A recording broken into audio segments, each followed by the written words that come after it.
Well, Andrea, you brought up earlier the Let California Ring, and we have kind of several questions related to that campaign.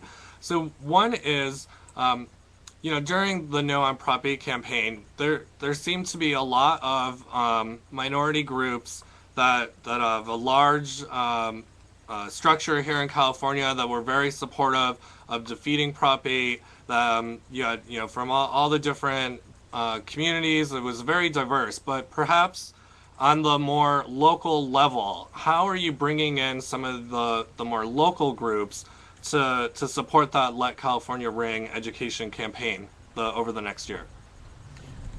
Well, I think that it helps this time when we are organized in these in this regional structure a little bit differently. It's much more on the ground. And so I think that it's more accessible for anyone to participate.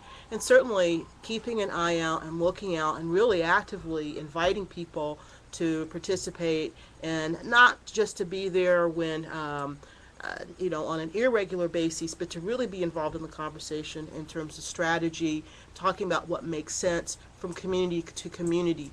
What makes sense in certain parts of the Latino community in San Francisco may not make the same sense out in the Coachella Valley.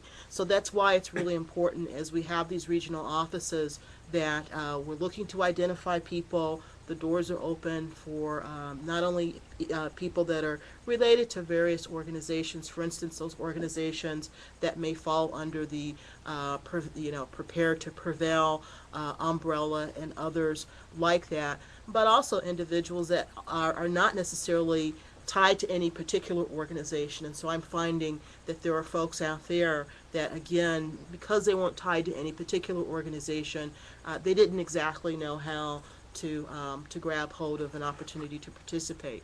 So this time around, in terms of locally, identifying the different organizations, and they may or may not necessarily be, you know, organizations that are in direct services. Clearly, a number of the our persons of color, in particular queer persons of color, are often working in the direct service organizations. And so, as we know, there's definitely been a really hard hit on those organizations, and so often they're struggling just to keep the doors open.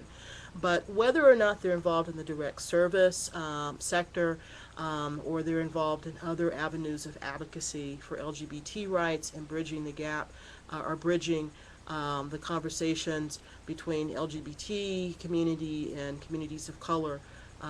That's one of the reasons why the rollout, the relaunch of Lit California Ring seemed to have been most commiserate, to be most compatible with that effort of engaging more local folks and certainly communities of color.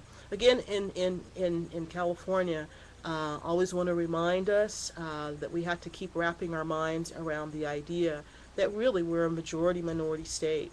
So it's that certainly fuels some of the effort in terms of what outreach really means in California. It's a little bit of a different game than in some of the other states, for instance, like Maine or Vermont, etc. Certainly, there was the effort to do that, and they did, I think, a wonderful job. But in California, a very different game. So we have to make sure that we're structured in a way, that we're accessible in a way that allows us to really do the kind of work necessary to reach out to the majority of California citizens. So that's a priority. Well, what changes maybe see in the next 2 years with this campaign that maybe based on the defeats recently in New York State and in Maine, where gay marriage efforts there failed in the last several weeks? I think one of the things we have to do, and I think, we have to look more at Maine and Washington, Kalamazoo than New York, which is the legislative battle, where they now know who they need to target, who said they were supportive, who ended up not voting for it. And I think Empire State Representative does a great job at that kind of work, and they're already up and running and looking at primary challenges for those who went south on us in that vote. But when you have a ballot measure to look at, what we need to look at is there's been this huge movement in our favor over the last 8, 9 years, 20 plus points. not enough to win, and not enough to win anywhere. And I think what we need to do is not rely as much on traditional focus group driven research, and political consultants who will have their place. But I think there was way too much reliance on that in the past. I think there was way too much reliance on that in the No on 8 campaign. And I think we, need to try some new and different things, new messengers, and test them and see what works and what doesn't work now before we're in a ballot measure campaign. And I think one of the things that's most important that we do is we really need to be much more aggressive in addressing the schools issue. That obviously worked very effectively in California and Maine. They've always used kids, but this use of teaching marriage about same-sex couples in school was very effective. And I think what we need to do is start being very aggressive in saying that the danger and harm is not in students learning about LGBT people in school, but the danger and harm is in them not learning about LGBT people in school. The right wing has created a climate that's resulted in hate crimes and murders and teen suicides in our schools. And it's time we called them out on it, because people need to know the harm that is caused from discrimination and the harm that is caused from people not learning about the full diversity of our society. And it's one of the reasons we so strongly push the Harvey Milk Day bill and why we are fighting for inclusive curriculum, because we actually need to be teaching about our families in the schools and take that argument away from them, because it's a false argument and it's wrong for children not to learn about who we are. And, we don't know who is going to be LGBT when they start school. We want to make sure those kids are safe and protected. Well, on the Harvey Milk Day bill, what is Equality California doing to prepare for ensuring that schools implement this new holiday next year? I could answer that.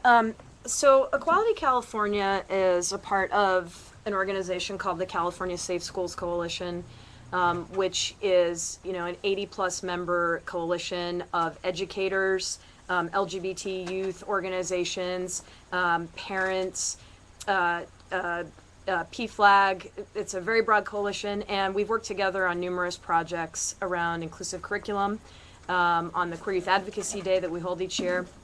And we're currently working with the coalition to put together a committee that will include teachers, educational experts, and that we can design what we hope to be a model curriculum for Harvey Milk Day.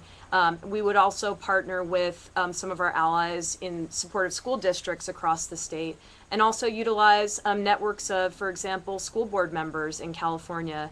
And anyone who's interested in that process, we hope to pull into this group and put together a really top-notch model curriculum, and then also use those networks to distribute it to teachers and schools and educators that could use it. And I think one of the really key things about Harvey Milk Day is that it's not just an opportunity to talk about Harvey Milk, but it's an opportunity to talk about LGBT history as a whole. In the same way that on MLK Day, schools will talk about African American history in this country, we can use Harvey Milk Day to talk about Stonewall. We can use it to talk about Sylvia Rivera, one of the first transgender activists. And that's what we're hoping to do, and I think we have a great wealth of resources in our community to put that together. So we're looking forward to moving forward on that.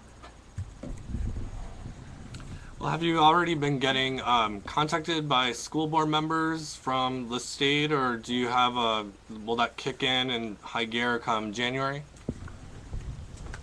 Yes, in fact, I was recently at the CTA, the California Teachers Association, held its inaugural LGBT conference a couple months ago, and I was there and had the opportunity to connect with a lot of really engaged educators, and I'm already getting, following on that meeting, some great interest from a number of folks. Have talked to openly LGBT school board members who want to get engaged. And, I will also mention as well that we'll also be working to, defeat efforts by anti-LGBT school boards that will seek to, pull back the progress that we've made around safe schools, LGBT history issues. So I think it works both ways. It's both that we're going to be working on doing something proactive so that, as Geoff mentioned, we can start to sort of undercut, this myth that, for some reason students shouldn't learn about LGBT people and the contributions we've made and the history that we all share. And also, to stop efforts at the local level that can be really harmful. And, things start in local communities and can become a part of the marriage dialogue. So we need to be working not just at the state level, but the local level, and utilizing the great networks we have all over California. Okay, we've got about 9 minutes here to go. Let's go back to the effort to repeal Prop 8. We got a question asking if the Courage campaign is on board with the repeal in 2012, or if they still haven't indicated to you if they are going to support moving forward in that year. Although I haven't seen anything with a specific date, from everything I've read in our conversations, the goal is to be ready to win in November 2012. And I think, most of the organizations are on board with that, including the Courage campaign. But, we have a lot of respect for those who want to go sooner. I mean, we would love to go sooner if we believe we could win. And we totally appreciate the effort that people are doing right now to try and get on the ballot earlier. We think it is not the right time. We believe we need the time to really be in position to win, to have the resources and the movement that we can do. And there are so much work we can do in the meantime, both on marriage and other issues, to continue to advance us forward. And how do you think the fact that there will be a Harvey Milk Day next year is going to impact the effort to repeal Prop 8? I actually think the first Harvey Milk Day and the ones thereafter are going to have a very positive impact in the effort to repeal Prop 8, as well as to pass inclusive curriculum through the state. We did a bill with then Senator Sheila Kuehl to require inclusive curriculum that the governor made it clear he would veto. But we'll have a new governor in 2011 that hopefully will sign that bill. And I think if we have a good experience with Harvey Milk Day next year, that's even more likely. And I do think by students learning about Harvey Milk and LGBT people in history, it starts taking away the fear of the unknown that the right wing preys on. So I think it is going to be very critical in moving us forward. And I also wanted to mention that we are working jointly with LA Gay Men's Chorus on a project. They have been going into high schools to teach about LGBT history through music, and we're working with them on that in conjunction with Harvey Milk Day. So there's a lot of really exciting things, I think, that we can do through education and through music and art and other ways to reach out to youth and to parents about LGBT issues. Okay, well, how about another question for Alice? One of the major bills that's going to be coming before the legislature, being pushed by Tom Amiano, the openly gay state assemblyman from San Francisco, is legalizing marijuana in the state. What's Equality California's position on that bill? We support that bill. I think for those of us who have been touched in our lives by people who've struggled with illness, especially those living with HIV and AIDS, medical marijuana can be an important part of their treatment. And we think it is a humane answer to, some really difficult situations that members of our community face. And so we are supportive of that effort. I don't know if you wanted to add anything. And we also are supportive of his push to legalize and tax marijuana in California.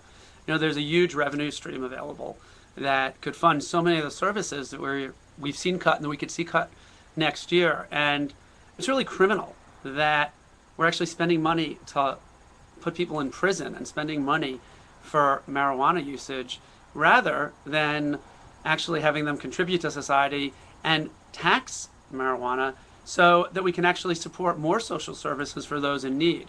So I fully support this, and Equality California is fully behind Assemblymember Amiano on this. And, it's an idea that I think is gaining ground, and we're really excited to see that happen.